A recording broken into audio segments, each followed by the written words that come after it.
Hi there, today we have another electric car for review. It's a Skoda Enyaq in 60 equipment. That's called from the official name from Skoda. It means that it has only one electric motor on the rear axle with a 62 gross 62 kilowatt hour gross capacity on the battery. As I said, we have the Skoda Enyaq, or the Skoda as they pronounce it in Czech Republic. It's the 60 variant with only one electric motor on the rear axle. It develops around 180 horsepower and something like 310 newton meters. This translates to around 8.7 seconds from 0 to 100 kilometers per hour, and a top speed limited of 160 kilometers per hour. The battery, it's 62 kilowatts hour gross and 58 net. This being a car from 2023 with roughly around 15,000 kilometers on the clock. I presume that the battery degradation is minimal, and it still has most of its 58 kilowatts hour net capacity. In terms of consumption and range, it doesn't have a heat pump, so the range in winter time can get quite low, maybe under 200 kilometers if you're driving on the motorway, on the highway. But in summer or in warmer climate, driving on some national roads within the speed limit, you can travel as much as 400 kilometers, depending obviously of the configuration, the weight of the car, the tires and the wheels as well. For consumption, we will see inside the car, it can go as low as 120 watts per kilometer, and as high as maybe 200 in winter.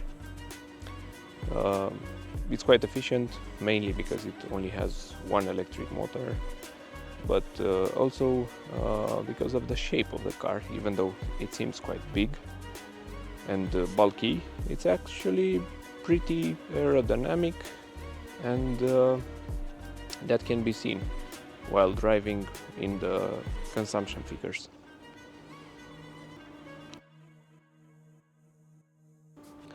The cargo area, being an SUV obviously, it's quite adequate. As you can see, I have my usual luggage that you can take inside of an airplane, and I figure that the cargo area can accommodate up to 6 to 7 carry-on luggages like this one. You also have some pockets on the either side of the trunk area, and obviously some under the floor storage. That's deep enough for some charging cables and some other bits and bobs. But even though we have an electric car, as with almost all of VW Group cars, we don't have a front or a front trunk. So you'll have to do with the amount of space that you find here in the back of the car.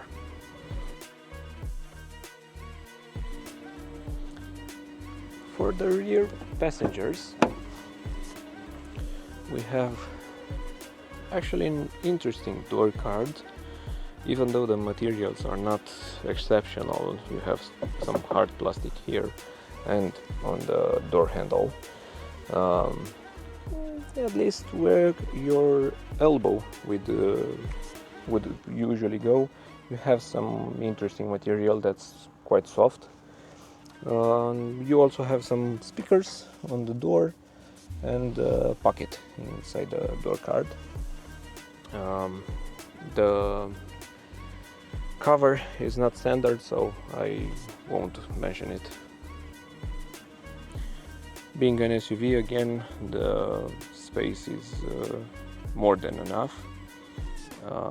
You can see the front chair in the position of the B pillar of the car, and you still have enough room for your feet. You have some pockets on the back of the seat, multiple pockets. This one is mainly for your phone. You have some air vents here in the back with the possibility of controlling the temperature for the back area. Underneath there's a couple of USB-Cs, and on this model we also have domestic outlet. This area can be removed. It's an accessory from Skoda. It's not standard. And you also have some illumination on the floor and the center armrest with some cup holders hidden inside of it. As you can see, I have plenty of room back here. I'm a bit over 1 meter and 80 centimeters in height, and I sit quite comfortable here. I have more than enough room for my head, almost a palm, more than a palm above my head, and something like a palm and a half to the front seat, which is again set nearly at the angle of the B pillar. The only downside of the car, again being an electric car which has the battery underneath the floor, you can see that my legs, if I sit straight up, are not in an optimal position. They're quite raised, but again you can stretch, you can put your feet under the front seat, and then you'll be in a more comfortable position for a long drive, a long trip. For the passenger side, we have quite the same door card with slightly better quality material. It's sort of soft up here, but on your elbow side it's alright. It's the same material as in the back, maybe with another plus that the storage area is covered in felt. On this particular car we have manual adjustment for the seat. It's actually an alright seat. You can get comfortable on long drives. It has some side support as well, and as you can see, the space for my feet, for my knees, is more than adequate. We have a glove compartment here that is not covered. Well, it's covered only on the lower half, but it's a nice and open space for your, I don't know, manuals, paperwork, whatever you like to store in there. And lastly, on the driver's side, we have some extra commands for the windows and also some child locks for the back doors. We have the controller for the outside mirrors and also the opening of the trunk, with some storage area on the left side of the steering wheel. That's mainly for your cards. Some light controls here. The stocks are usual for VW Group cars, at least from this generation. You have another stock for the cruise control, or the adaptive cruise control, and also the seat for the driver on this car has electrical commands with 3 memory functions. Let's have a seat. Now that we setting the car by pressing the brake pedal, the car will start. You don't have to push any button. The steering wheel is usual for Skoda. It only has 2 spokes, but at least it has physical buttons. This one are for the infotainment, the voice control, the heated steering wheel, and here you can interact with the display and also control some of the other functions from the travel assist or the cruise control for the car. Behind the steering wheel we also have some pedals that are used to set the regenerative braking. And in front of us we have a small display that shows us the driving information. On the left side you can switch to see the cruise control area and lane assist, and on the right side you either have your consumption that can be scrolled. That's the consumption of the car for the total amount of kilometers, and you can also have here some turn-by-turn indications from the navigation system.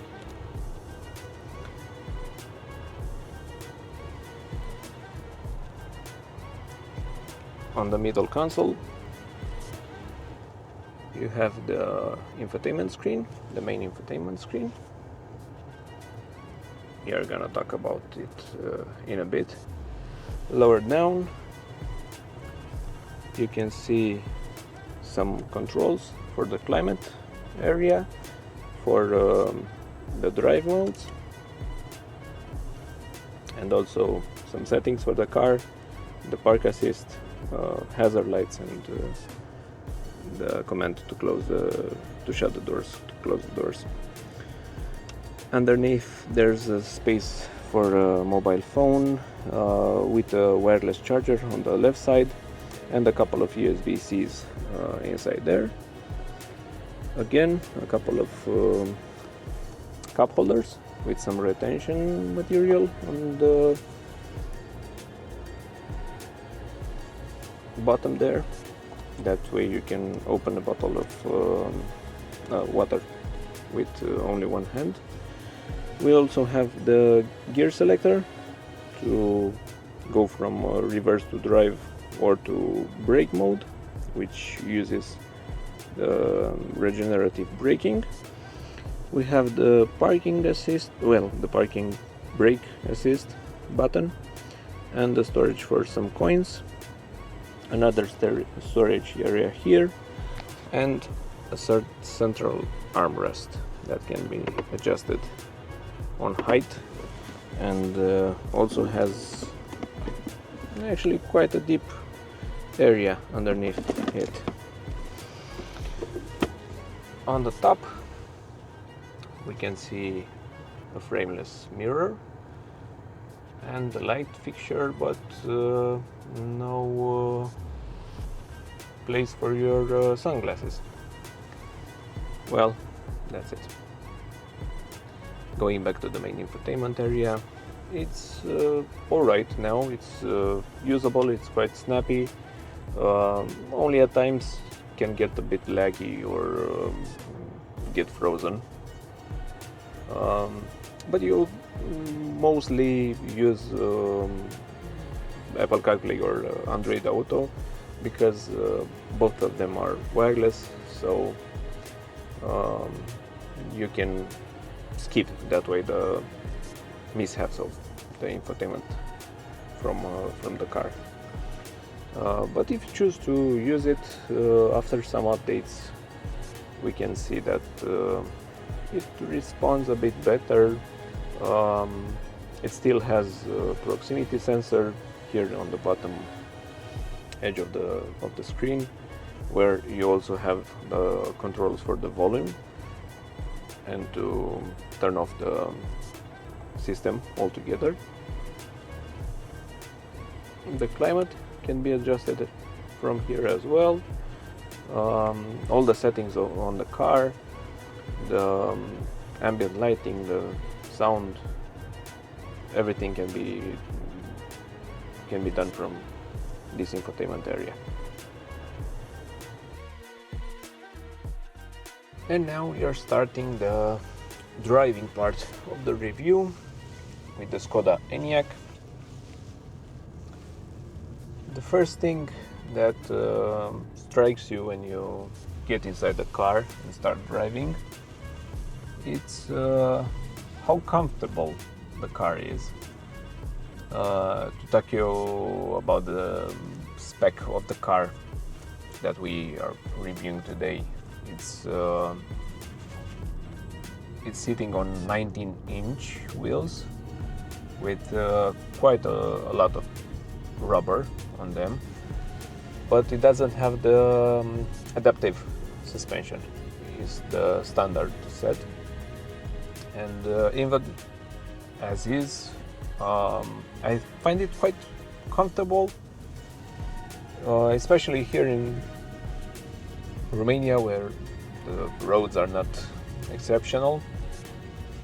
You can travel for a long time without getting tired. The noise level as well is quite alright.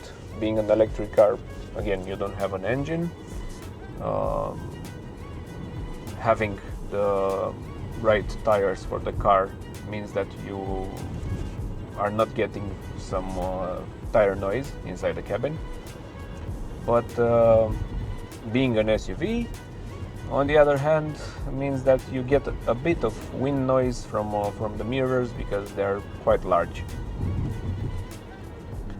But all in all, as I said, it's very comfortable to sit in, to have a long ride, road trip with this car. Another aspect of driving the car, the steering wheel, the steering of the car, actually, it's quite light. It helps you around town, also because it only has rear wheel drive. This model means that the wheels can turn quite a lot, and that means that the turning circle is actually pretty small for this kind of car. But on the other hand, when you're driving through some twisted bends, it also means that having a light steering, you don't really know what the wheels are doing, where are they pointing. Don't get me wrong, the steering is connected to the wheels, but you don't really feel like it is. So yeah, that's maybe a downside. The motor is sufficient, even though the weight of the car is almost 2 tons. You don't really feel like not having enough power. Again, that's due to the fact that it's an electric car. The torque comes instantly, and also quite progressive compared to the Tesla, at least, where you can get up and go in an instant. Here you get the power, but you get it rather slowly. That means that you have a lot of comfort on pulling away from stops.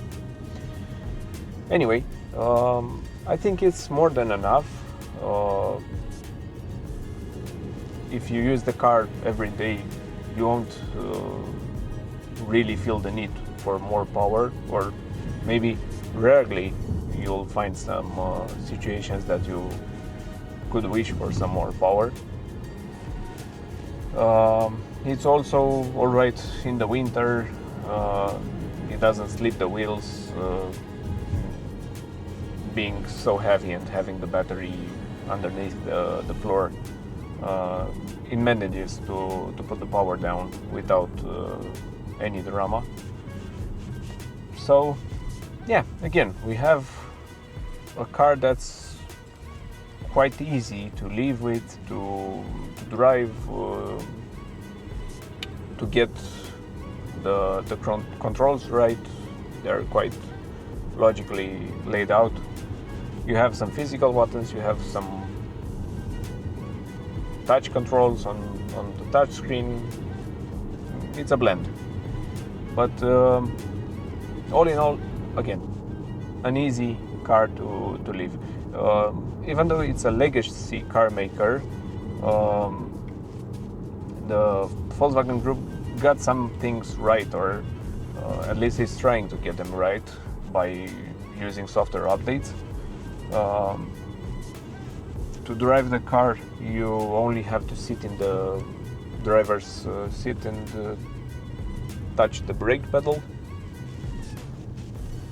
And then if you want to turn off the car, you just get up from the seat, you lock the car, and that's pretty much it. It's a easy thing to do, to get used to, obviously.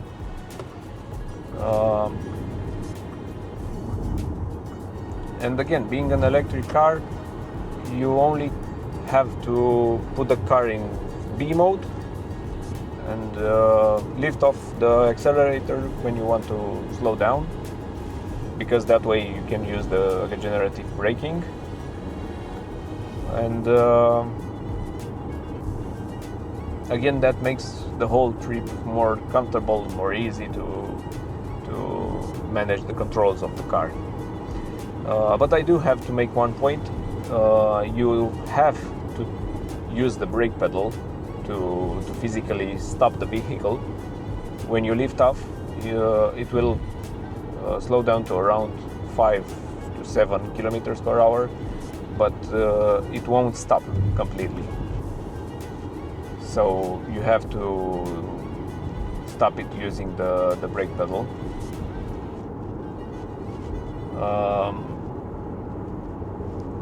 But there's an upside that it also uses auto hold while you are stopping the vehicle.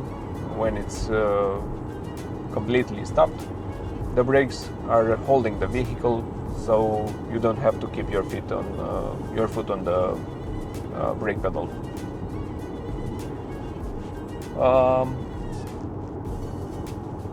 Some other aspects are the brakes.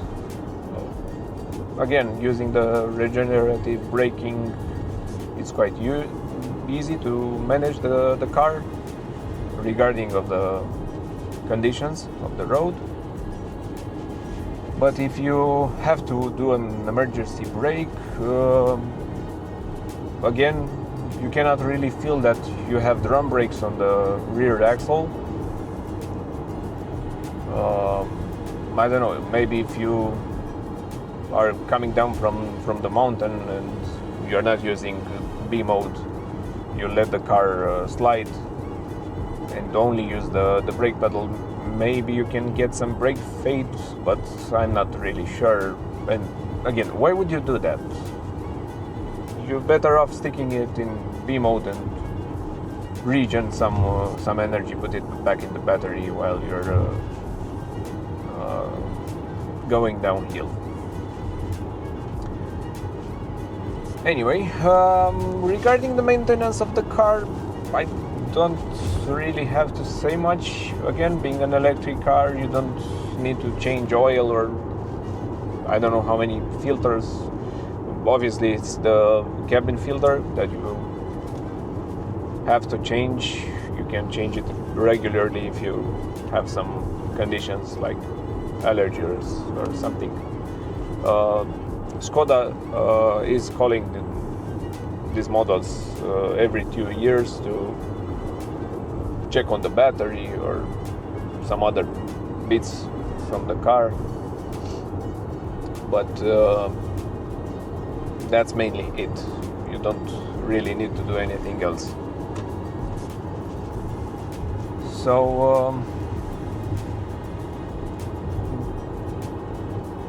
now that the road has opened up, we can check the noise level while traveling. This is at around 90 kilometers per hour.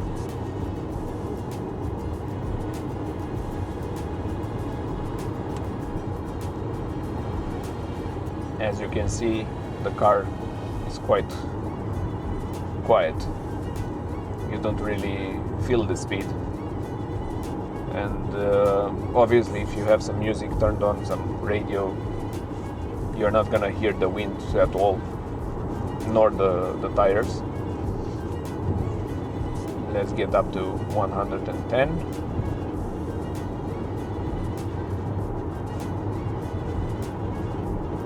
This is it.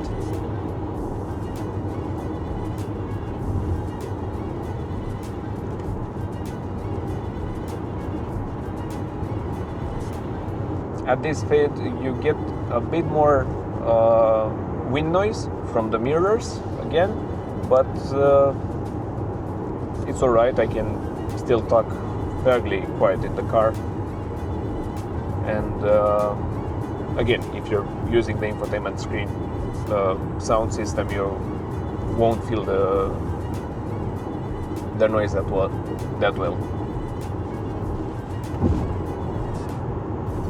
Now we're gonna turn around, and on the return section of the highway, you're gonna see the noise level at highway limit, at the speed limit of Romanian highways. But until we turn around, let's talk about the problems of the car. Again, being quite new and with a relative low mileage, I didn't encounter any problems, neither did the owner.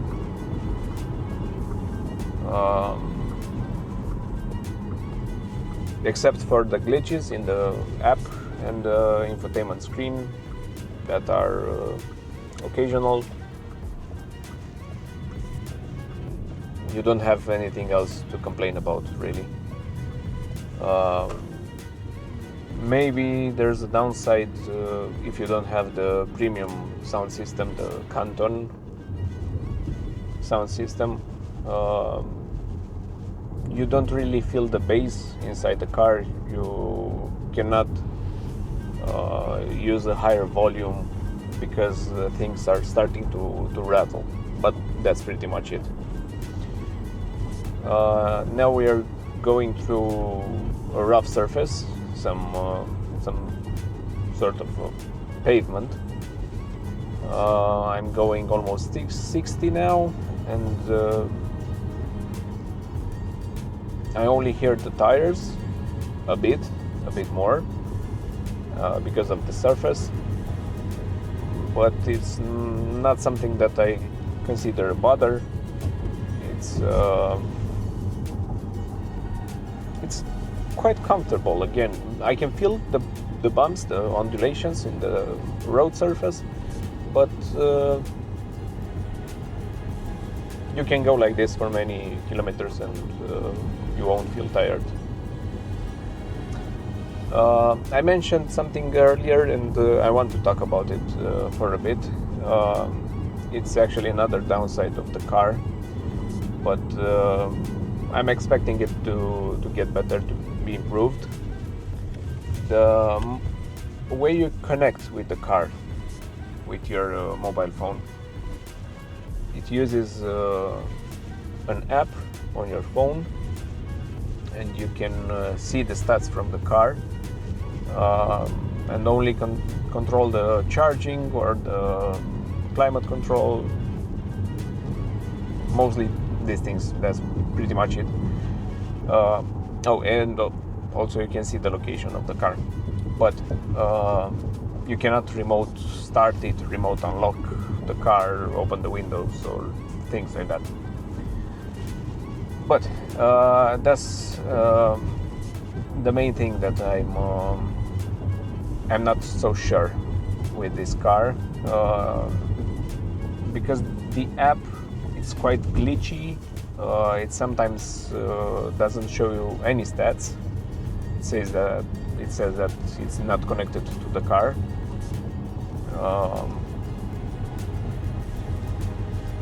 I think it's gonna get improved. I saw some updates until now, but again, like the infotainment screen, if I'm gonna rate it, I think it's adequate to good. It's not up there with the Tesla app or the infotainment screen for Teslas. Anyway, that's mainly the downside of the car. We are now turning around, and we are gonna try a sprint from 50 kilometers per hour to the legal speed.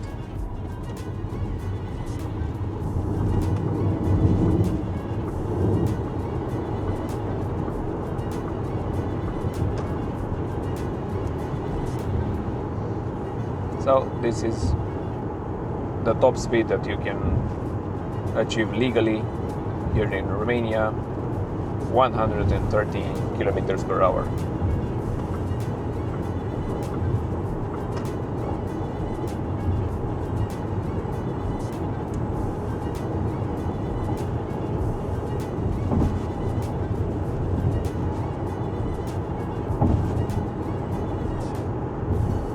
As you can probably hear, the wind gets quite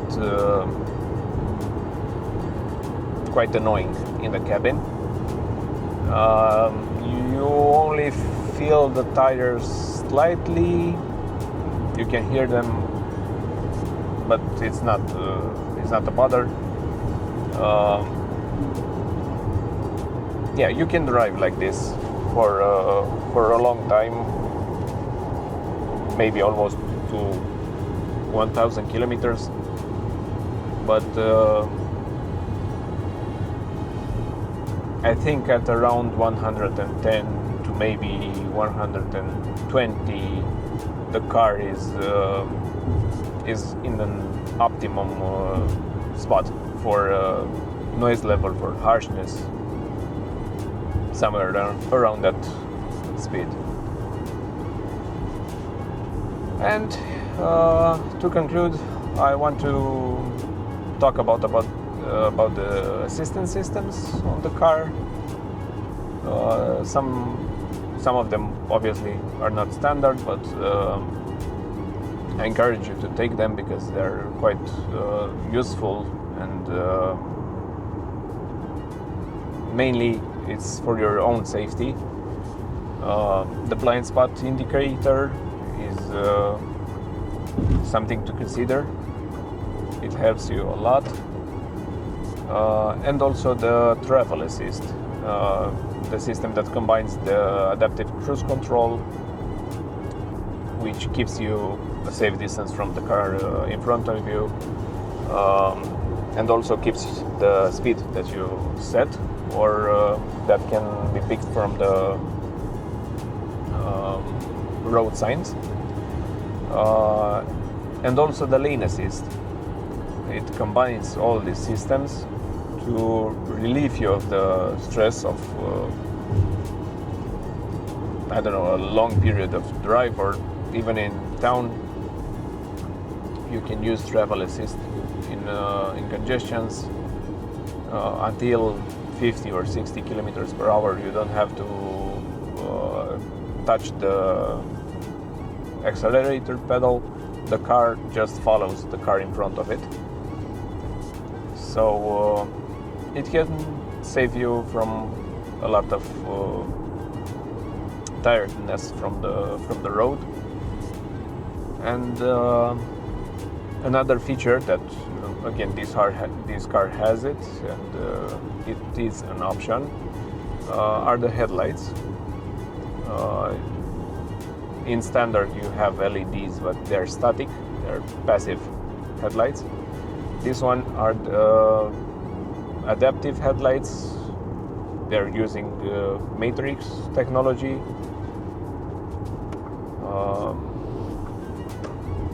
They can adapt the beam in accordance to the driving conditions, to the right driving speed. You can use the high beam constantly. It won't dazzle the oncoming traffic or the people driving in front of you. It uses a cone of shadow for the cars in front of you or coming towards you, so you can keep the high beam on for as long as you drive. That's why I said that's another feature for your safety. You can really see the end of the road. Here in Romania we drive on the left side, so the driver's side is the left side, I meant.